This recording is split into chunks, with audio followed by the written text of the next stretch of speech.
예, 안녕하십니까. 이경준입니다. 오늘 부산에 와서 사용자 중심 인공지능 포럼 2회 발표를 하게 돼서 좀 긴장이 되는데요. 시작을 해보도록 하겠습니다. 오늘 강연은 지난 1회 포럼 때 UCAI에 대한 어떤 기본적인 내용을 저희가 발표를 해서 똑같은 내용을 또 중복하는 것은 그렇게 좀 바람직하지 않다 생각했습니다. 그래서 저 유튜브에 가보시면 UCI 포럼 당시 영상이 또 있고요. 그다음 UCI 포럼.org에 보시면 또 여러 영상들이 있습니다. 그리고 오늘 또 박경양 사장님께서 상당히 그 개회사에서 UCI의 비전에 대해서 포괄적이고 구체적인 그런 내용을 말씀해 주셨기 때문에 저는 오늘 이제 챗 GPT와 또 관련된 부분을 말씀드리고 이렇게 챗 GPT와 같은 GPT 혁명이 일어난 것이 UCAI를 앞당기는 뭐 10년, 20년 이렇게 앞당기는 그러한 어떤 것이 됐다고 생각을 합니다. 그래서 관련해서 말씀을 드리도록 하겠습니다. 오늘 제목은 챗 GPT 혁명과 UCAI로 발생하는 새로운 사업 기회 이렇게 한번 잡아봤습니다. 그래서 오늘은 크게 두 파트인데요. 앞에 부분은 GPT라는 부분에 대해서 좀 말씀을 드리고 뒷부분은 UCAI 부분에 대해서 좀 연관해서 말씀을 드리도록 하겠습니다. 저희 연구소의 멤버들을 좀 간단하게 앞에 표시했고요. 2022년 11월 30일이 굉장히 중요한 역사적인 날이 될 것 같습니다. 그래서 챗GPT라는 것이 이제 발표된 미국의 샌프란시스코에 소재한 오픈 AI라는 회사에서 이것을 발표했는데요. 인공지능의 역사가 결국 챗GPT 이전과 이후로 나눠질 것 같습니다. 그동안 인공지능에 대해서 많이 이야기했지만 전 세계에 지금 2억 명에 가까운 사람이 거의 한 달 만에, 2달 만에 이제 사용하게 된 그런 서비스는 그동안 없었기 때문에 어떤 종류의 서비스도 예를 들면 틱톡 같은 것이 그동안에 이제 가장 1억 명의 사용자를 모으는데 9개월인가 그렇게 소요됐다고 하는데 챗GPT는 이제 2달 만에 1억 명의 사용자를 모았고 현재는 이제 2억 명에 육박하는 것으로 알고 있습니다. 그래서 결국 사용자가 중심이 되는 거죠. 사용자가 인공지능을 쓰기 시작했다라는 거죠. 우리가 자동차를 이제 뭐 타거나 운전하지 못하는 사람이 없는 것처럼 컴퓨터도 마찬가지가 됐고 이제 인공지능이 그렇게 되는 상황인데 결국 아직은 또 뭐 전 세계 인구가 몇 명인지 모릅니다만은 7, 80억의 인구 중에서는 아직 2억밖에 안 쓰는 것이지만 이제 그런 뭐 이제 시작이다 이렇게 볼 수가 있겠습니다. 고무적인 거는 이러한 것을 만들 수 있는 나라가 지금 전 세계에 3개의 나라밖에 없다는 거죠. 이제 미국이 있고요. 미국의 오픈 AI가 GPT-4, 또 최근에 페이스북이 라마라는 거를 발표했고, 메타라는 회사죠. 그 라마를 이용해서 최근에 스탠포드가 알파카라는 걸 개발했고, 또 구글이 바드라는 걸 해서 미국에는 뭐 수십 개의 회사들이 지금 이런 것들을 개발할 수 있는 회사가 있고요. 그 다음에 이제 중국이죠. 하웨이는 판구 알파라는 거를 내놨고, 바이두는 뭐 며칠 전에 이제 언이라는 것을 내놨습니다. 그 다음에 또 BA에서 중국도 한 최소 서너 개 회사가 이런 것들을 내놓을 수 있는 능력이 있는 것으로 보고 있고요. 그 다음에 이제 세 번째 나라가 이제 한국이죠. 그래서 네이버의 하이퍼클로바가 이제 한국은 있습니다. 그 외에 LG가 이제 7월 달에 내놓겠다고 하는데 한번 기다려보죠. 좋은 게 나올지. 그 다음에 이제 SK도 있다고는 하는데 이런 것들이 이제 있는 상황입니다. 그래서 이제 이 3개국만이 현재 개발을 한 것을 내놓은 상황이고 뭐 일본에도 없고 프랑스에도 아직 없고 독일에도 없고 그런 상황입니다. 그래서 참 한국이 대단한 그런 상황이라고 볼 수가 있고요. 그런 과정에서 지금 오른쪽에 보시면 3월 14일 날 파이데이라고 하죠. 화이트데이 또는 파이 3.14 데이였는데 그날 이제 그 GPT-4가 발표가 됐습니다. GPT-4는 이제 텍스트, 그러니까 언어만 넣는 것이 아니라 이미지까지 넣을 수 있죠. 그래서 저기 밑에 보시면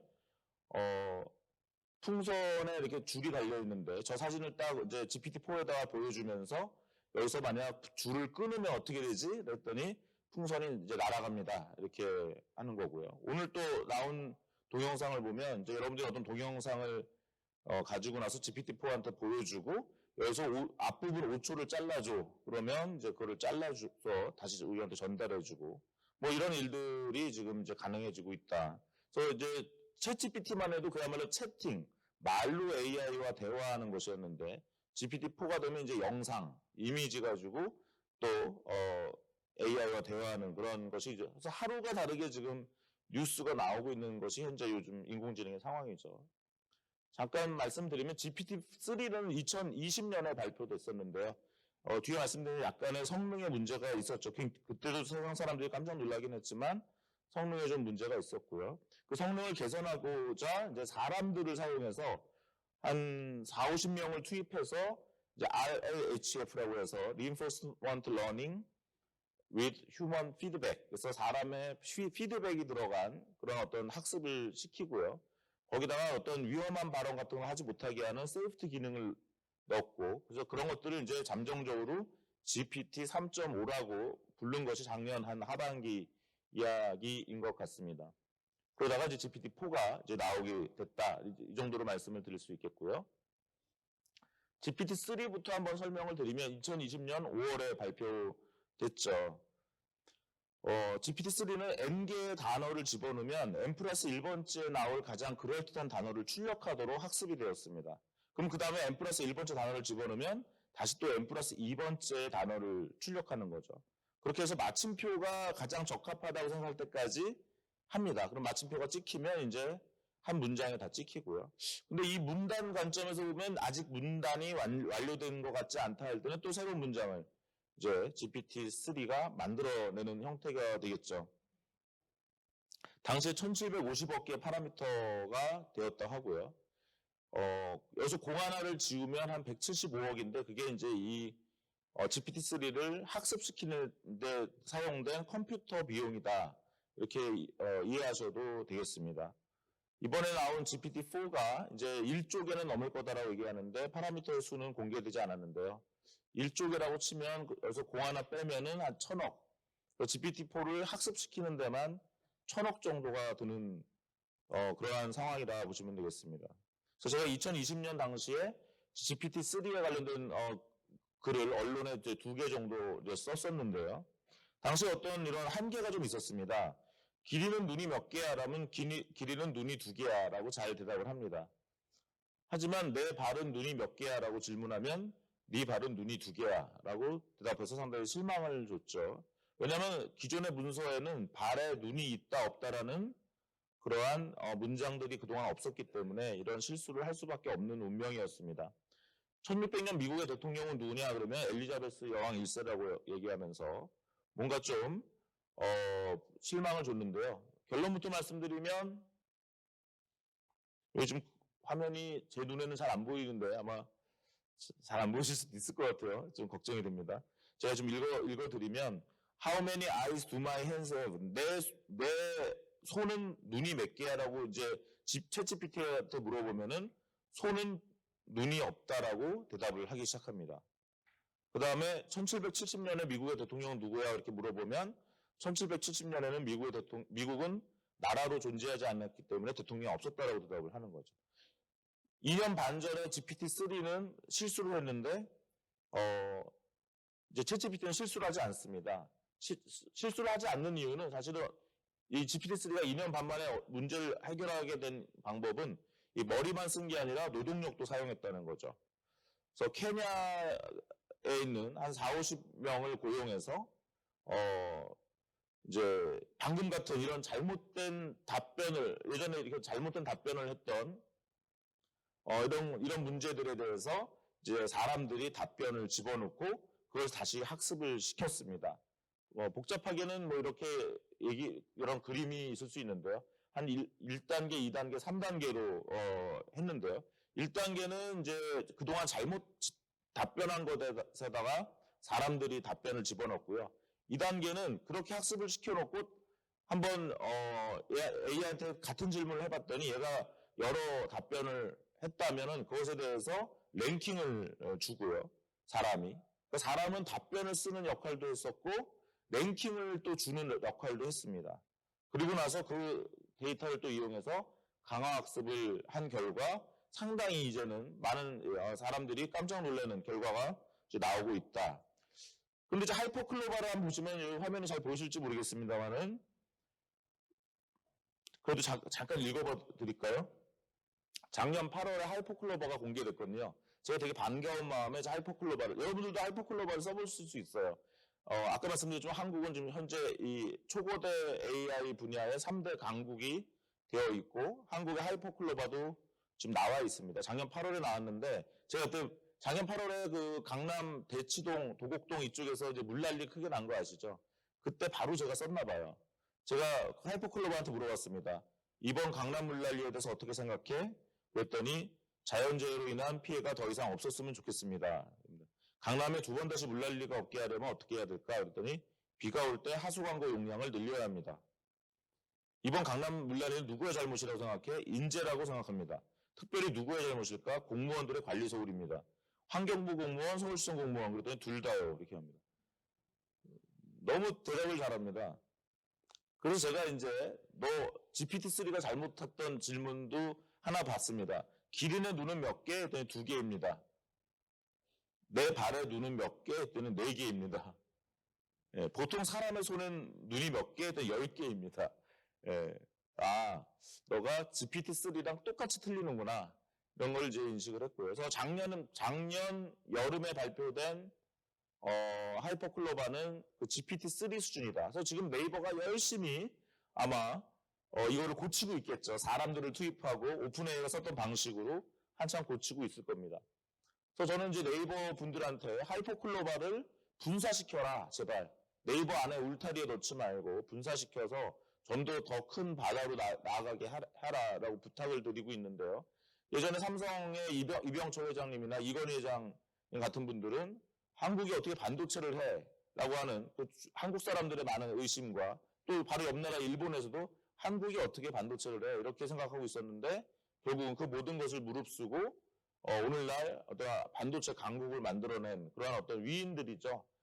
네이버의 하이퍼클로바도 이러한 어떤 호연지기를 가지고 지금 전 세계의 어떤 최고의 AI를 만들겠다라는 그러한 것들을 가지고 뛰어야 된다. 이제 단순히 추격 전략이 아니라 뛰어넘기 전략을 해야 된다라고 생각을 하고 있습니다.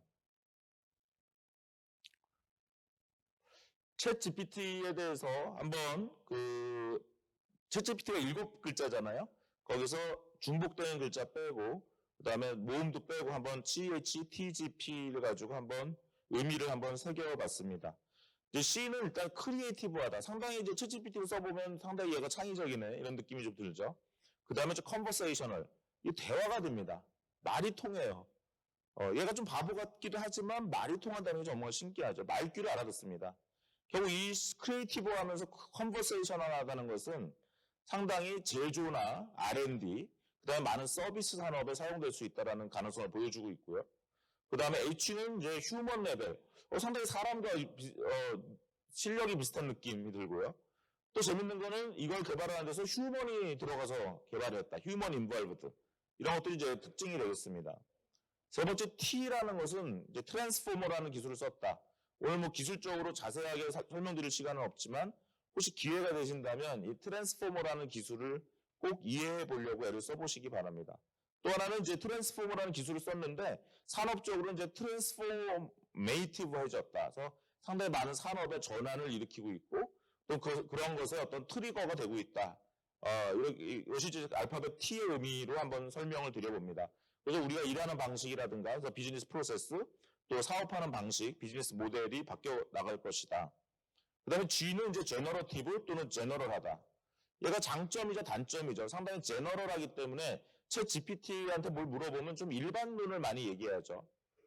그래서 이제 우리의 교육이 앞으로 어떻게 되느냐. 일반론은 그냥 챗 GPT한테 놔두고 우리가 교육해야 할 것은 오히려 크리티컬 띵킹, 어떤 말을 비판하는 능력, 비판적 사고, 그다음에 어널리틱 스킬. 지금 챗 GPT는 언어를 위주로 좀 배웠기 때문에 수학적인 거, 이런 분석적인 거 이런 거 잘 못합니다. 그래서 이런 아직 이런 사람들은 어널리틱 스킬, 그다음에 로컬 날리지. 오늘 부산에 와 보니까 이렇게 지금 부산항과 부산역이 이렇게 연결되어 있고 이런 우리 나라 또는 우리 지역 또 우리 가족 또는 나에 관련된 것은 잘 모릅니다. 로컬한 난리지는 잘 모르죠. 그런 부분들을 하는 것이 사실 오늘 말씀드리는 UCAI가 그런 로컬한 난리지, 나에 대한 거, 우리에 관한 거, 우리 지역에 관련된 거, 우리 나라에 관한 거 이런 것들을 부터 우리 쌓아나가는 그러한 것들이 아닌가 생각됩니다. 그 다음에 이제 컨텍스트 베이스드 러닝. 그래서 어떤 무조건 그냥 인생과 예술의 관계를 논하라. 그동안 대학에서 시험 문제들이 너무 그냥 이런 거였죠. 일반론. 이제는 더 이상 이제 인생과 예술의 관계를 논해라 이러면 챗GPT가 훨씬 더 글을 잘 씁니다. 그렇기 때문에 그런 것들을 하는 게 아니라 부산에 지금 이번 주부터 어떤 전시가 열리고 있는데 그 작가의 작품에 대해서 한번 논하고 그 작품이 현대 생활에서 가지는 의미가 어떻고 이런 식으로 이제 인생과 예술의 관계를 논하라는 그런 시험 문제는 이제 그만해야 되고 오늘날 우리 동네에서 우리 지역에서 일어나는 어떤 예술 활동에 대한 인생의 시사점, 나의 실무의 시사점, 나의 생활에 대한 시사점 이런 것들을 논하는 좀 더 구체적인 그런 교육이 되어야 된다고 생각을 하고 있습니다. P는 이제 뭐 프리트레인드라는 단어도 한번 알고 계시면 좋겠고요. 그 다음에 이제 프롬프트 엔지니어링에서 요즘 이제는 질문을 잘하는 능력이 진짜 능력이다. AI가 너무 대답을 잘하기 때문에 AI의 능력을 잘 이끌어낼 수 있는 질문을 잘하는 사람. 그래서 이런 것들을 이제 프롬프트 엔지니어라고 얘기하죠. 그래서 프롬프트 엔지니어링이라는 어떤 업종이 뜨고 있다. 이렇게 얘기하는데요. 프롬프트 엔지니어링에 대한 약간의 오해가 있는데 내가 그냥 챗GPT를 잘 쓰면 되는 거 아니야? 그렇지 않습니다. 진정한 프롬프트 엔지니어는 뭐냐면 일반 사용자로서의 프롬프트 엔지니어링이 아니라 이런 AI를 이용한 개발 시스템을 만들 때 그 뒤에 숨어있는 프롬프트들이 있어요. 그걸 이제 시스템 프롬프트라고 하는데 그 시스템 프롬프트를 잘 개발하는 사람. 그래서 AI를 이제 알아도 깊게 사용할 줄 알아야 됩니다. 그럴수록 내가 어떤 사회에 기여하는 사람이 될 수 있다. 이렇게 말씀을 드리겠습니다. 그러면 이러한 챗GPT가 정말 이렇게 혁명적이라고 하는데 어떤 면에서 혁명적이냐? 크게 세 가지입니다. 하나는 이제 대화입니다. 대화. 컴퓨터와 대화가 된다. 그동안 컴퓨터를 우리는 키보드나 마우스나 또는 터치스크린을 만져서 컴퓨터와 일을 했는데 이제는 컴퓨터로 말로, 글로 일을 할 수가 있다. 말귀를 알아듣는 최초의 컴퓨터가 나오기 시작했기 때문에 이제 모든 것이 바뀌는 거죠. 모든 서비스의 UI가 대화형으로 바뀔 것입니다. 전자상거래, 결제, 그죠? 검색, 그 다음에 컨텐트, 소셜미디어 이런 것들이 다 대화형으로 바뀌어버리는 그러한 변화를 가져오겠죠. 이미 오픈 AI와 많은 일을 한 회사들이 요즘 속속들이 나오고 있죠. 좀 얄밉습니다. 많은 회사들은 미리 오픈 AI 일을 한 거예요. 그래서 샤피파이, 그 다음에 인스타카트, 또 한국의 개차, 샤피파이 같은 건 미리 오픈 AI랑 일을 했고요. 인스타카트는 올해 말쯤에 이제 대화로 하는. 쇼피파이라는 페이지에 앱을 써보시면 그냥 대화로 내 남자친구 선물 뭐 해야 되지? 그냥 야구를 좋아해. 그러면 어느 야구팀을 좋아하는데 뭐 어느 팀을 좋아해? 그럼 뭐 글러브를 원해? 배트를 원해? 뭐 이런 대화로 할 수 있는 게 샤피파이에서 벌써 나오고 있고요. 인스타카트는 한국의 마켓컬리나 배달의 민족 같은 그런 회사라고 보시면 되는데 올해 말까지 이제 이런 대화형 커머스가 나오겠다. 또 한국의 개차는 뭐냐면 이제 자동차를 사는 경우인데 나 차 하나 뽑고 싶어 이렇게 쓰면 어떤 차, 뭐 얼마짜리 차, 주로 어디에 쓸 건데 이런 식으로 대화를 계속하는 그런 형태로 가고 있습니다. 또 하나 이건 이제 박형준 시장님이 보시면 되게 좋을 것 같은데 Be My Eyes라는 것도 이제 GPT-4를 벌써 이용한 거예요. 이건 뭐냐면 맹인들이 인터넷이 발전해도 참 슬프죠. 웹사이트를 볼 수도 없고 앱도 볼 수가 없는데 맹인들한테 이제 지금 웹사이트에는 셔츠가 있네. 이 셔츠인데 하나는 왼쪽에는 파란색 줄무늬고 오른쪽은 빨간색 줄무늬야. 어떤 셔츠를 원해? 이렇게 대답을 해줄 수 있는 겁니다. 그래서 맹인들의 이제 눈이 돼줄 수 있는 서비스. 그럼 이건 이제 스마트 시티에 많이 사용되겠죠. 이제 우리가 엑스포 2030을 정말 부산에서 개최하게 된다면 아마 2030년에는 여기 맹인들이 굉장히 활보하면서 부산의 공기를 느끼면서 부산의 여러 가지를 또 참여하실 수 있는 그런 것들이 이제 Be My Eyes가 되겠습니다. 한국의 마이리얼 트립은 벌써부터 발빠르게 챗GPT를 활용해서 부산에 2박 3일 일정을 만들어줘 하면 바로 만들어주는 이런 것들을 지금 하고 있고요. 그래서 스마트 시티의 어떤 GPT 레볼루션이 일어날 것이다. 그래서 컨버세이션, 모든 시민들에게 이렇게 AI가 대화형으로 서비스를 하는, 오늘 부산시청에서도 오셨고 부산시의회 의원님도 오셨는데 아마 2030년 부산 엑스포는 거의 모든 것이 AI가 대화로 서포트를 하는 그런 시대가 오는 거죠. 저는 작년까지만 해도 그런 대화형 AI는 개발하지 말라고 충고를 했던 사람입니다. 근데 챗GPT가 나온 걸 보고 이제 더 이상은 그거를 미룰 때가 아니다. 이제부터 그다음에 지금부터 시작해도 늦지 않다. 작년에 시작했던 분들, 재작년에 시작했던 분들은 오히려 헛수고를 할 수 있었고요. 이제는 그 트랜스포머라는 기술과 그다음에 거대 AI를 이용해서 뭔가 AI를 개발할 수 있는 상황이 됐습니다. 그래서 이제 시정, 스마트 시티 매니지먼트도 다 AI가 많이 할 수 있을 거고요. 정치, 언론, PR, 컨텐츠 산업, 교육 산업, 뭐 코칭, 컨설팅, 헬스케어, 로보틱스 이런 것들이 다 변하는 그런 상황에 와 있습니다. 예를 들면 한국의 굿닥이라는 회사는 원래 이렇게 증상 같은 걸 얘기하면 병원을 연결해주고 하는 그런 회사였는데 예전에는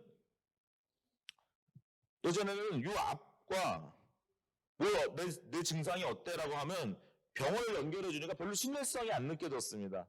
근데 이제는 대화로 길게 설명을 해주는데 이걸 챗GPT를 이용해서 대화를 해주니까 사람들이 굉장히 신뢰를 하고 그 조언을 받은 다음에 어떤 비즈니스 펑션을 누르게 되는 그런 상황이 되고 있다는 것입니다. 심지어는 또 좀 무서운 일은 마이크로소프트, 구글, 뭐 여러 회사들, 카네기 멜론 이런 연구소나 대학이나 회사에서 최근에 또 우후죽순 나오고 있는 것이 뭐냐면 이제 컴퓨터가 말귀를 알아듣기 시작했다면 그 컴퓨터는 이제 로봇이 되면 되겠네. 그동안 로봇이 말귀를 못 알아들어서 일을 못했는데 청소를 하려 하는데 딴짓을 했는데 이제 청소를 해, 이 방은 치우지 말고 저 방만 치워 이런 것들 말귀를 알아듣기 시작했다면 이제 로봇한테 이제 로봇 시대가 올 수 있는 거 아니냐 해서 이제 이 말귀를 알아듣기 시작했으므로 그 다음부터는 어떻게 됩니까? 그 말과 로봇의 행동만 연결하면 이제 로봇도 많이 나올 수 있을 것이다 해서 이러한 연구들이 계속 나오고 있습니다. 하루가 다르게 이렇게 지금 이런 것들이 나오고 있는 그런 상황입니다. 그래서 이런 컨버세이셔널 AI 레볼루션이 일어나고 있고 그 다음에 이제 빨리 제너레이션하는 AI 레볼루션 그 다음에 또 AGI 레볼루션에서 일반 인공지능 레볼루션이 일어나고 있습니다. 저는 일반 인공지능이라는 말을 별로 좋아하지 않았던 사람이에요. 근데 현재는 이제 일반 인공지능이 현실이 됐어요. 그래서 일반 인공지능을 외면하고 할 이유가 전혀 없어요. 굉장히 값싼 일반 인공지능 도구가 있다면 그걸 활용하고 우리 회사를 위한 AI를 또 개발하면 됩니다. 그래서 도메인 스페시픽한 AI를 개발하는 동시에 이미 잘 나와 있는 툴이 있다면 그걸 활용하는 그러한 형태로 돼야 되고요. 오늘 저희가 하고 있는 연구도 그런 것들을 이제 말씀을 드리도록 하겠습니다. 그래서 GPT를 활용하는 레벨은 크게 오늘 6가지로 잡아봤는데요. 앞부분 3개가 있고 뒷부분 3개 있는데 뒷부분 3개가 오늘 이제 UCIA와 관련된 내용들입니다. 첫 번째는 초고대 AI 개발을 내가 하자. 이런 분도 있겠죠. 아까 한국, 중국, 미국밖에 못하는 건데요. 우리 회사도 그걸 하자. 아니 부산도 이걸 하자. 뭐 할 수도 있는데요. 거의 핵 개발과 가깝습니다. 초거대 기업만 할 수 있고 아주 용기가 100배한 기업, 그 다음에 돈도 많은 기업, 그 다음에 실력도 좋은 기업, 그 다음에 끈기도 있는 기업 이런 한 5가지 정도 요소가 있어야 할 수 있는 게 지금 초거대 AI 개발, 거의 핵 개발에 비유 가능하다. 하지만 이것도 지금 아까 유리겐 슈미트 후보 교수나 박경영 의장님이 얘기하는 AI4월 개인도 이 초고대 AI를 개발할 수 있는 시대가 왔어요. 그것도 설명드릴게요. 어쨌든 현재로서는 거의 핵 무기 개발할 정도로 초거대 회사만 개발할 수 있는 것 같은 건데요. 어쨌든 그런 거에 지금 베팅을 해야 된다. 아까 제가 말씀드린 것처럼 하이퍼클로바는 적어도 네이버는 그런 역할을 해줘야 된다. 분사를 시켜서라도 해줘야 된다라는 게 저의 주장이고요. 두 번째는 이제 아주 실무적인 두 가지입니다. 지금 거의 우리나라의 모든 기업이 이걸 하고 있을 거예요. 웬만한 기업은 다 이거 하고 있습니다.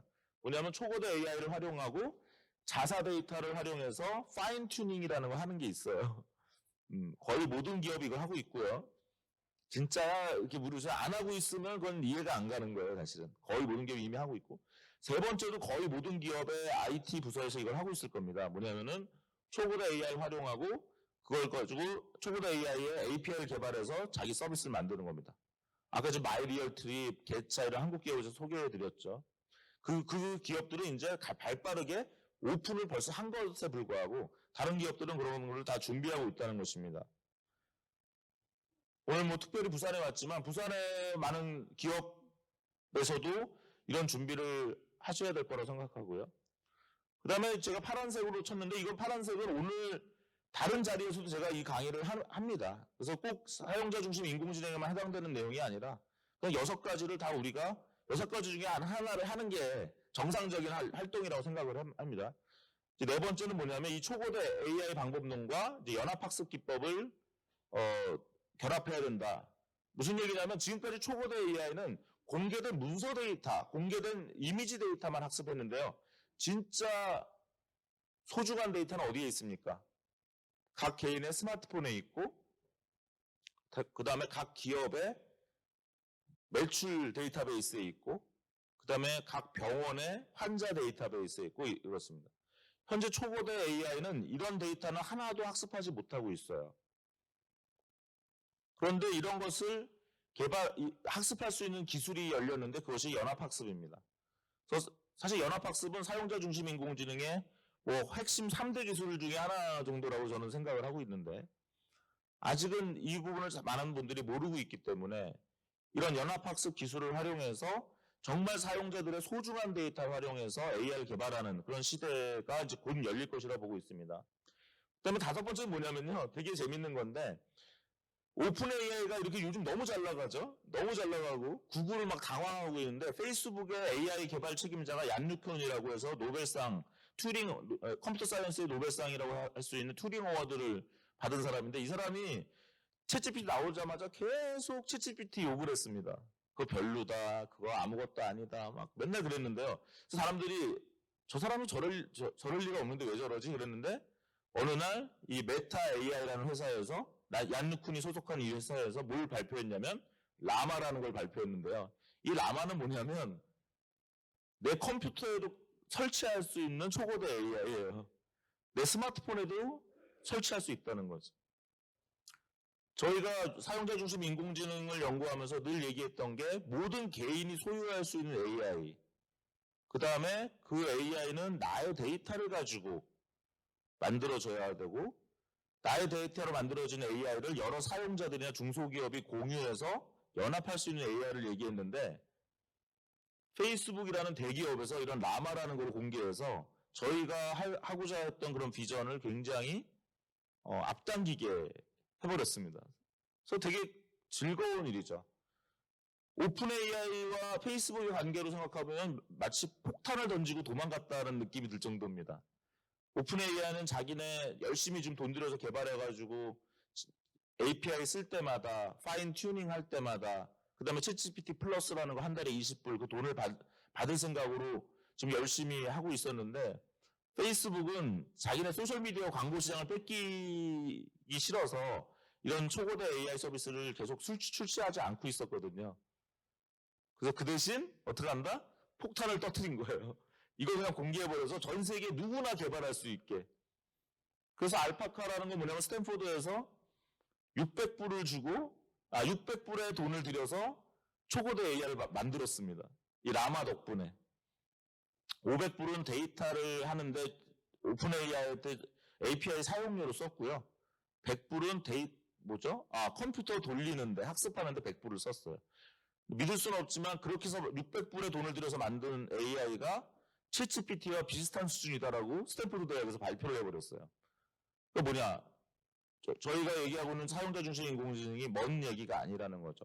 한편으로는 초거대 기업만 할 수 있는 핵 무기를 개발하는 것 같은 거대한 일인 것 같지만 한편으로는 그냥 내 컴퓨터나 모바일 컴퓨터에 폰에다가 깔아놓고 내 데이터를 학습해서 간단히 만들 수 있는 강력한 성능의 AI를 만드는 길도 열렸다라는 것입니다. 그러면 이제는 뭘 해야 되느냐? 뭔가 비즈니스 모델을 잘 생각해야 된다는 거죠. 제가 요즘 가장 저를 정신없게 하는 비즈니스 모델이 하나 있어요. 저게 아수컵인데요. 참 재밌는 모델입니다. 홍콩 과기대 교수로 오래 하셨던 김성훈 교수가 30년 전에 까치네라는, 그죠? 경북대인가요? 대구대에서 만든, 그때 아마 그분이 한 22~23살 아니었을까요? 까치네라는 그 검색 엔진을 만들었는데, 그분이 이제 한 20~30년이 지나서 다시 한국으로 돌아와서 만든 회사가 업스테이지라는 회사인데, 최근에 뭘 했습니까? 카카오톡에다가 아수겁에 대한 채널을 이제 설정하면 챗GPT를 공짜로 쓸 수 있게 하는 거죠. 한 달에 여러분들이 100번을 물어볼 수 있어요. GPT-4는 하루에 뭐 10번인가 물어볼 수 있어요. 한 달에 100번이 아니라 하루에 100번입니다. 하루에 100번. 그 다음에 GPT-4는 하루에 10번 이렇게 물어볼 수 있는데 공짜입니다. 근데 카카오톡이니까 또 너무 쉽게 사람들이 쓰죠. 그래서 지금 오늘 현재 35만 명이 쓰고 있는데 아마 며칠 후에는 다시 40만 명이 될 거예요. 계속 늘어나고 있는데 한 번 쓸 때마다 한 10원에서 50원의 비용이 발생할 텐데 이거를 지금 무릅쓰고 하고 있는 겁니다. 근데 이 회사도 지금 한 달 만에 지금 50만 명, 아마 정확하게 하면 한 달 만에 한 100만 명까지도 끌어모을 가능성이 있어 보이죠.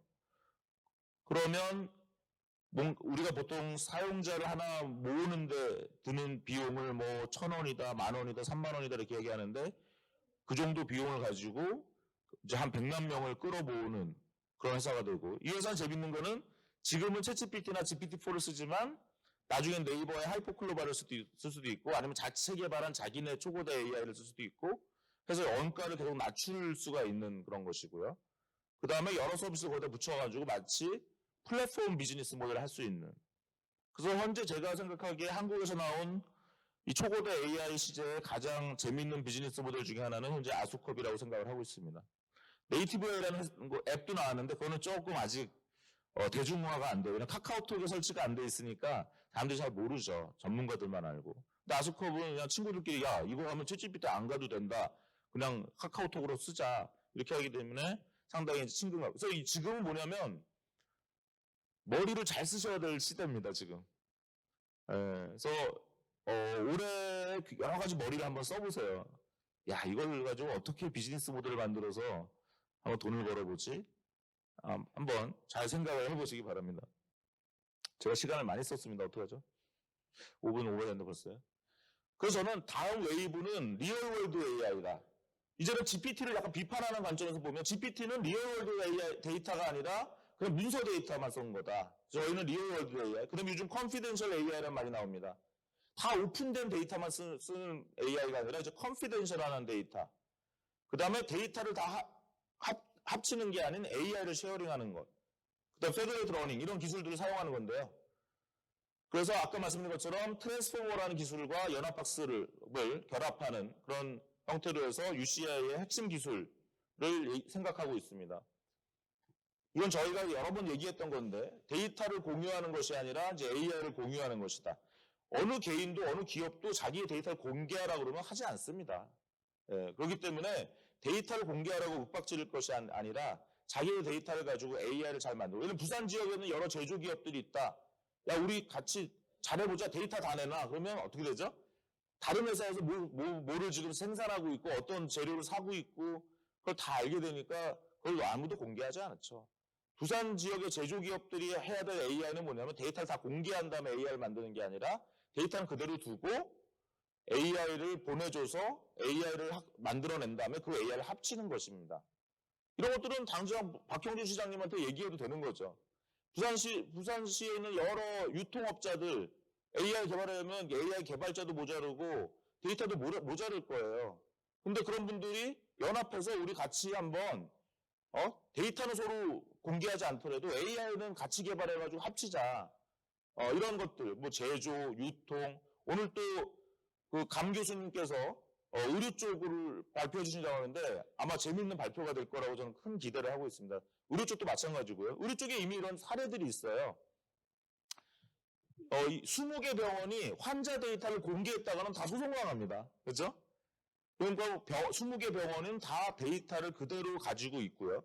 그 대신 AI 모델을 하나 받아가지고 20개 병원이 각자 AI를 학습시켰어요. 하지만 데이터가 부족하니까 성능이 좋을 리가 없죠. 그 20개 AI를 다시 합쳐가지고 서로 공유했더니 자기가 개발한 것보다 당연히 성능이 좋습니다. 과학적으로 지금 드러나고 있는 사실은 30% 정도가 성능이 올라간다는 거, 굉장히 많이 올라가는 거거든요. 그러니까 혼자 하는 것보다는 같이 하는 게 30% 이상의 성능을 올린다라는 것입니다. 오늘 사실은 금융도 오늘 발표가 있지 않습니까? 컨실리언트에서. 네. 컨실리언트라는 회사는 뭐냐면요. 돈 세탁, 우리나라 지금 돈 세탁을 못 막아가지고 신한지주 사장님, 회장님 바뀌었고요. 우리 금융지주도 바뀌었습니다. 거대 금융그룹 두 회장님이 새 정권에 들어와서 바뀌었잖아요. 왜? 돈 세탁을 못 막았잖아요. 조단위 때 벌써 돈 세탁을. 그래서 지금은 이제 돈 세탁이 이 금융지주 회사의 CEO의 교체가 될 거냐 말 거냐를 가르는 굉장히 중요한 좀 기준이 되고 있거든요. 그런데 이 아래 기사는 뭐냐면 20개 국가가 서로 돈 세탁을 방지하기 위해서 데이터를 공유하기로 MOU를 맺었었는데 그것이 실패했다라는 내용입니다. 그 실패해서 요즘 어떻게 하냐면 미국과 영국이 데이터는 공유하지 않고 AI를 공유해서 돈 세탁을 막는. 그래서 사실 부산의 산업의 하나의 큰 축이 금융이잖아요. 그래서 금융 분야에서도 이런 AI 공유 또는 사용자 중심 인공지능이 사용될 수 있다라는 말씀을 드리겠습니다. 그래서 오늘 이제 그 컨실리언트 발표는 금융 분야, 그 다음에 또 감 교수님 발표는 의료 분야. 또 저희가 심지어 연구하고 있는 것은 뭐냐면 퍼스널라이즈드 페더레이트 러닝이라고 해서 아까 라마나 알파카 말씀드렸는데 이제 앞으로 어떻게 됐습니까? 불과 1, 2년 후면 우리 스마트폰에 다 초고대 AI가 하나씩 깔릴 거예요. 그걸 누가 해내느냐, 어느 회사가 해내느냐가 달려있는 거죠. 그러면 이제는 우리의 의료 정보나 우리의 모든 정보를 내가 가지고 있고 저희가 사용자 중심 인공지능 하던 사람들이 마치 좀 저건 되게 허황되고 미친 생각이야라고 느껴질지 몰랐던 것들이 아마 불과 1, 2년 사이에는 현실화가 될 것입니다. 중요한 건 그걸 누가 해낼 것이냐는 거죠. 그래서 저희가 요즘 연구하고 있는 게 뭐냐면 혈압 데이터를 다 개인의 스마트폰에 둔 상태에서 혈압 데이터를 다 모으지 않도록 개인의 프라이빗한 데이터를 다 모으지 않더라도 개인의 건강과 행복을 관리할 수 있는 그런 디지털 미 서비스에 대한 연구를 하고 있습니다. 또 하나 저희가 또 생각하고 있는 거는 뭐 유통 분야, 아까 말씀드린 제조, 결제, 각 분야가 그동안 사실은 각 산업은 경쟁자이지만 또 협력자이기도 하거든요. 그럼 중소기업들은 그 각 산업에서 협력해서 AI를 개발해내면 거기서 더 새로운 어떠한 대고객 서비스도 나오고 생산성도 높이고 그 다음에 그 산업 참여자들의 어떠한 밸류를 높일 수 있다는 것입니다. 그래서 리얼월드에 있는 여러 연합체들, 어소시에이션들 있죠. 협회들, 협단체들에 소속해 있는 기업들이 서로 연합해서 AI를 개발하는, 그렇게 개발하지 않으면 결국 영영 빅테크한테만 의존하는 그런 형태로 전락할 수밖에 없을 것입니다.